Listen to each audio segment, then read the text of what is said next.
Jaya Shiva Rajaya here from vitalcoaching.com. The topic for this video is activate your male archetypes. Another topic here for men.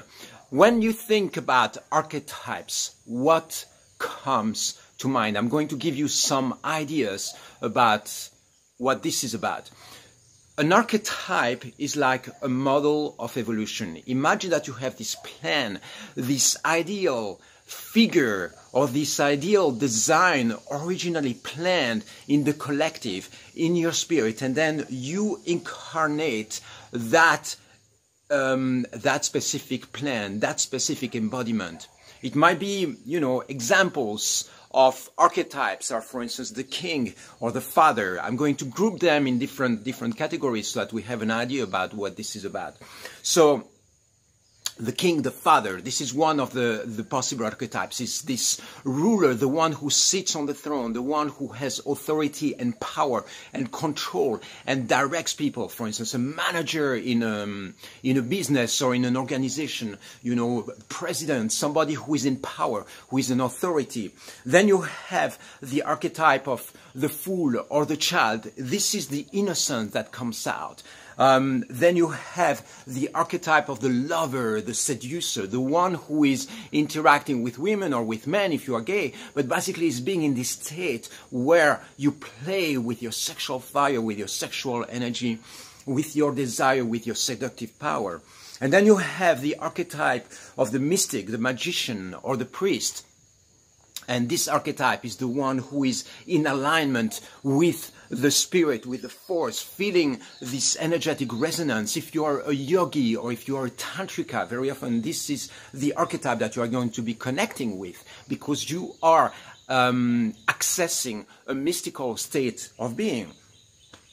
And then you have the archetype of the creator, scientist, entrepreneur, or artist. So this is activating the throat chakra, is bringing into activation the flow of creative energy inside of you. For instance, if you are a cook, a chef, and you love preparing food and refined design. So if you are an artist who is creating music or, creating beautiful paintings or art. So this is the creator or the artist. And then you have the archetype of the warrior, the wild man, or the adventurer. If you decide to go across the world on a bicycle, exploring the world, that's the adventure. The wild man will be going into nature, raging with fire, with its desire to climb things and jump from cliffs and do crazy stuff, because this is the wild man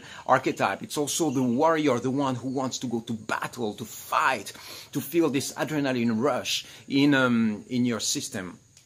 And so all those different archetypes, if you notice inside of you, you will realize that you are more attracted to some of these archetypes than others. For instance, you might be a lot into the child mode, into the innocence mode. You might be a lot into the creative or the artist mode. Or you might, be a father, be a beautiful father. Suddenly you have a child coming into this life and you become the father. And then suddenly in the process of becoming a father and becoming an authority there, having a certain responsibility, you start losing touch with your artist or creative side, for instance. Or if you are a wild man or an adventurer, a warrior, then you lose track with having authority and financial security, for instance, in your life. And then you need to add these other archetypes. So what I'm talking about right now is the fact that none of those archetypes is complete by itself. I mean, yes, you can be a ruler or a king and have this as your main archetype. But the idea is to explore or look at those different archetypes so that you can bring these different qualities into your life. For instance, the child. Okay, the child is the ability to access vulnerability and innocence. If you are in warrior mode all the time, this conquering drive, and it creates a certain mindset, it creates a certain degree of satisfaction in your field, but it's not necessarily going to be complete unless you are able to access other aspects of what it means to be a man.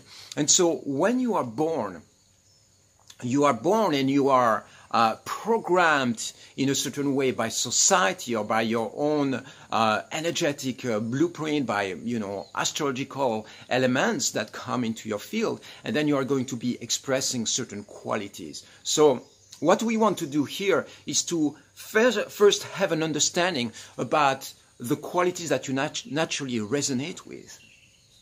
Again, if you look at those different qualities, and I go like artist, father, the fool, the lover, the mystic, you know, which one of these archetypes do you resonate with the most?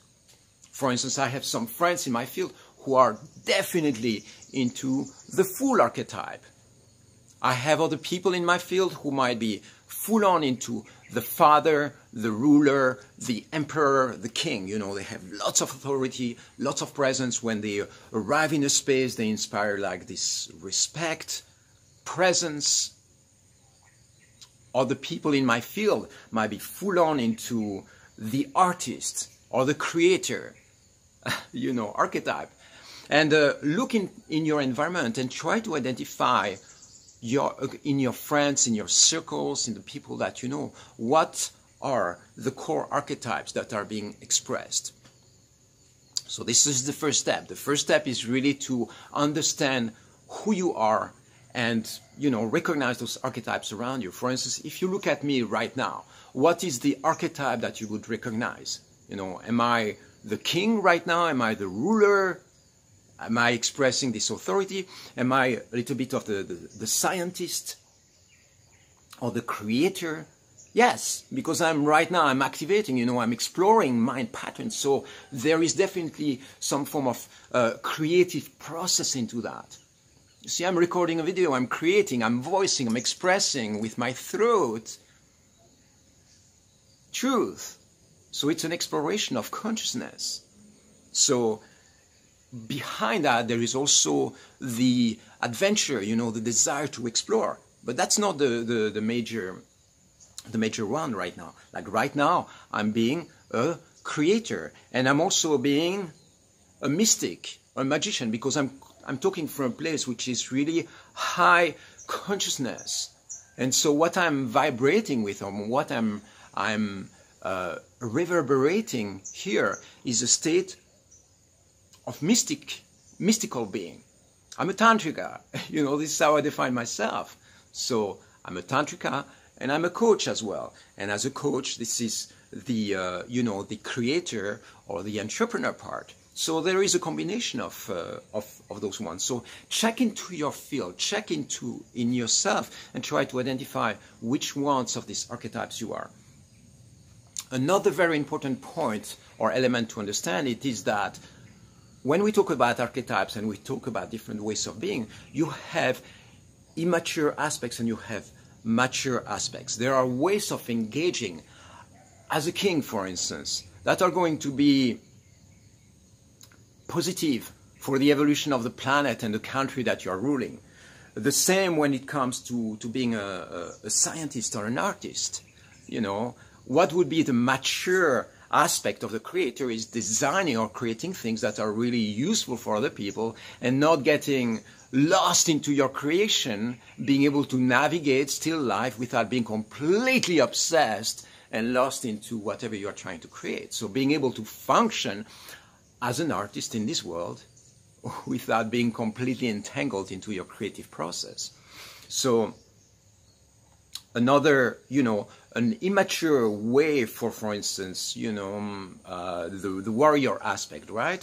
The warrior can be somebody who becomes extremely destructive towards everything and everybody, that completely loses respect for life and just enters into this overflow of fire and destructive energy. So that would be an immature aspect of the warrior. A mature aspect of the warrior would be standing up with very clear values and mission to defend something that you care for. For instance, your country or your family or nature or something like that. Another aspect, for instance, of the, you know, the child being in the sensitive or in the vulnerable state you know, crying every now and then or accessing this state of vulnerability, that's a very powerful thing to have. You have the ability to emote, to be sensitive to things. And the immature aspect of the child would be to be in victimization mode. Or,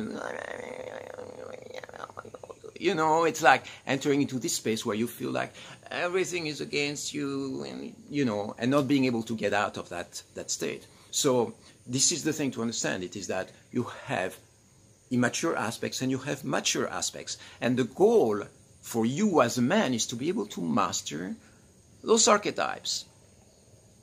Another important aspect to those archetypes is to be able to diversify, you know, the core aspects that you express in life. For instance, if you show up as a king, as a ruler, or as a father a lot in life, you know, you have a beautiful family, then to be able to shift from father to lover, so that you sustain a very strong romantic connection with your partner. That's a very important thing. And then shifting from lover to being a creator, an artist, or an entrepreneur, somebody who goes around doing business or creating art or something like that. And then from artist to be able to shift, for instance, to the wild man, go on adventures and connect with your brothers and be into this warrior mode where you are conquering nature and doing crazy stuff that makes you simply feel alive. And then from wild man, maybe shifting back to being a fool and being crazy and being spontaneous and not really thinking or reasoning too much with your head. And then from there, shifting back to, you know, being the king or the father. So depending on where you are, for instance, if you are having a business meeting, being in child mode at that moment is not going to work. Being in full mode is not going to work. Being in full-on entangled into creative mode is not necessarily going to work when you have to be communicating from a place of reason and clarity and wisdom. Okay? So depending on the situation that you're in, you have to be able to access this different card. For instance, if I arrive at a business meeting, you know, somewhere in Manhattan to launch a new business, and I arrive dressed like that, of course it's not going to work, because this is my wild Shiva archetype. It's my mystic archetype. And that specific embodiment is going to work for here where I am, because I'm living in in a freaking jungle, okay? So that works. But, for instance, if a businessman shows up, again, from New York or from a very civilized place, and shows up over here and comes to the jungle in a suit and a nice shiny pair of shoes, of course, that archetype is not going to work to survive in nature. You need a different set of archetypes. So what I'm giving you hints on here is really the idea that you want to be able to play with different cards, with different archetypes, and be able to access, oh, this is the vehicle that I need right now. Let's access that one. Let's access that one. And for instance, if you are, you know, with a lover, with a partner, with somebody that you feel really attracted to, you're on a first date or a second date, and you're about to have sex, entering into child mode is not going to work. Or being into ruler mode, you know, authority mode, it's not going to work, because right now you have to access your sexual fire, sexual energy, and present yourself as a lover. And the lover archetype is going to be very different than, for instance, the entrepreneur archetype. So you have all those different cards, and the goal is this: it is to be able to master the cards or the different archetypes that you want to be able to access in your life. So yes, if you are very good at one of these archetypes and you feel like something else is missing, for instance, I have men coming to me very often and say, well, I have figured it out, I'm in good shape, etc., but I have the feeling that I'm underperforming as a lover. It means that I don't have the feeling that I'm engaging in sexual play in ways that are really completely fulfilling for me and my lover and my partner. And so, you know, this means that if you are in that position, what you want to access is the lover. And for each one of these archetypes, there is a wide range of possibilities, training methods, things that you can do to activate those different archetypes and embody them in ways that are more fulfilling. Again, the first step is bring awareness to all that, understand who you are, and then start adding the missing parts, understand the shadows of those archetypes, and understand the mature aspects of those different archetypes. It's a really, really vast topic, you know. We could do a whole retreat on just the fool archetype, for instance, or on just the wild man archetype, or the entrepreneur archetype, or how to be a father, you know, how to embody the father codes. So this is a really, really vast topic. What I want to give you here is just a few hints so that you understand that we function as men with models that we can embody. It's like there is an original plan on how to do that, and we can call that the male codes, okay, the male embodiment code, the male activation codes, and some of those codes appear in the form of precisely those different roles or different archetypes that you can play in life.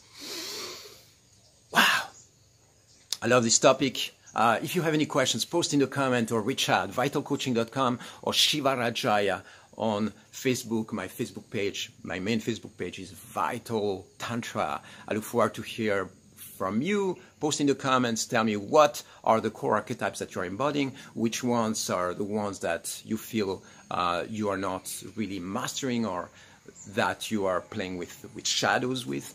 And yeah, anything I can do to help you enhance and explore those different aspects of your life, feel free to reach out. I love you. I'll see you soon.